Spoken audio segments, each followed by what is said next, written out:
திருவள்ளூர் அருகே செங்கரை கிராமத்தில் உள்ள இருளர் இன மக்கள் அரசு சார்பில் வழங்கப்பட்ட பட்டா நிலத்தில் கடும் இன்னல்களுக்கு மத்தியில் வாழ்ந்து வருகின்றனர். அது குறித்து விவரிக்கிறது இந்த செய்தி தொகுப்பு.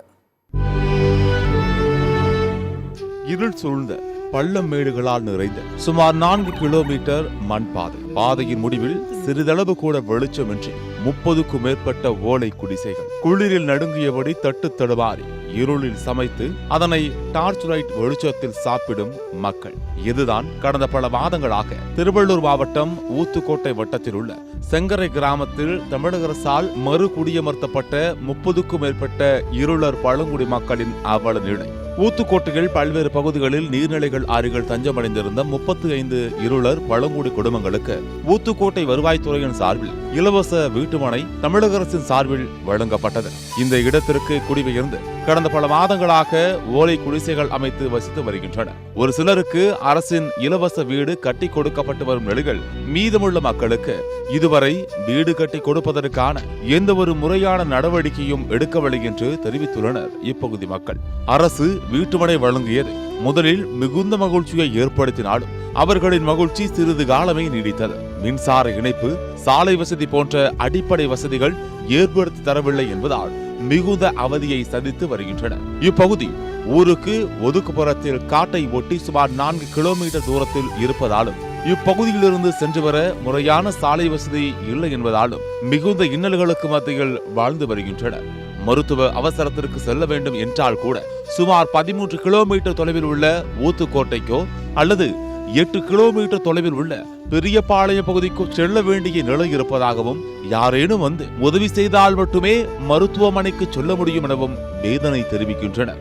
மேலும் பள்ளி சொல்லும் குழந்தைகளின் நிலை முற்றிலும் வேறு. போக்குவரத்து வசதி இல்லாத காரணத்தால் காலை 9 மணிக்கு ஆரம்பிக்கும் பள்ளிக்கு காலை 6 மணிக்கெல்லாம் வீட்டிலிருந்து கிளம்பி நடந்தே பள்ளிக்கு சென்று வருவதாகவும் மாலை 4:30 மணி அளவில் பள்ளி முடிந்து வீடு வந்தடைய இரவு 7 மணி ஆவதாகவும் மாணவர்கள் தெரிவிக்கின்றனர்.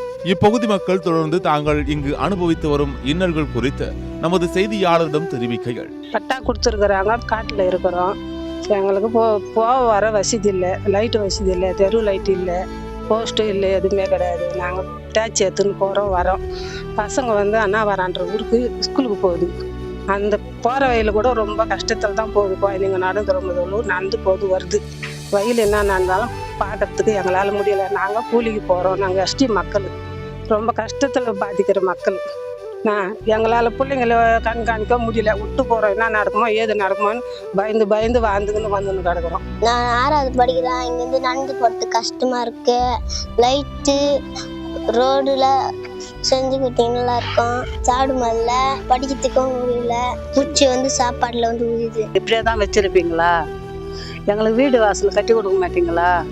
பசங்க படிக்க போகுது, அதுங்களுக்கு வயசு சரியில்லைங்க. போகிறதுக்கு வரத்துக்கு ரொம்ப கஷ்டப்படுறாங்க. எதனா ஒன்று கச்சா அர்ஜென்ட்டா ஓட முடியல. இங்கேருந்து பார்த்தாட்ட பாதி உயிர் போயிடுது. ரொம்ப கஷ்டப்படுறோம் இந்த இடத்துல நாங்கள். அதில் சோது தண்ணிக்கும் ரொம்ப கஷ்டம். ரேஷன் கடையில் அதுவும் இல்லை. ரொம்ப இந்த இடத்துல ரொம்ப அழிகிறோம். வீட்டு மேலே குத்தா மேலே அப்படியே கல் கொடுத்தா கொஞ்சம் நல்லா இருக்கும் சார். எல்லாரும் வந்து ரொம்ப கஷ்டப்பட்டுக்கிறோம்.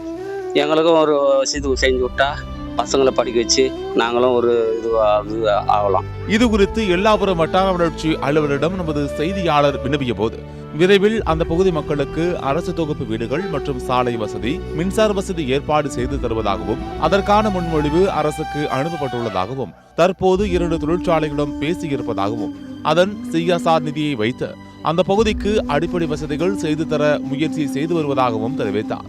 இருளில் மூழ்கி தவிக்கும் இருளரின மக்களின் வாழ்வில் வெளிச்சம் கிடைக்குமா என்பதை பொறுத்திருந்துதான் பார்க்க வேண்டும். சத்தியம் தொலைக்காட்சியின் செய்திகளுக்காக திருவள்ளூர் மாவட்ட செய்தியாளர் மோகனுடன் செய்திக்குழு.